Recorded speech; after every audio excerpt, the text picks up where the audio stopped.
2 პაციენტი ჰოსპიტალურად მკურნალობს, 2 ამბულატორიულად.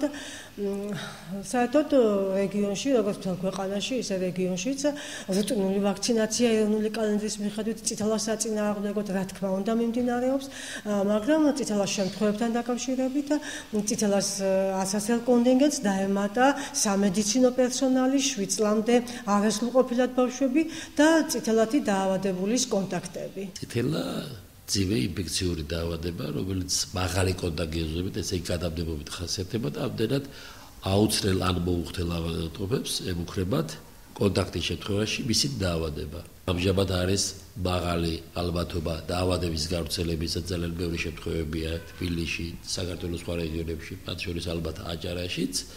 ამდენად საშიშროება ავადობის პატებისა, ესე იგი ეპიდემიის გავრცელების არის და მიიღებულია გადაწყვეტილება ჩატარდეს მასიური იმუნიზაცია.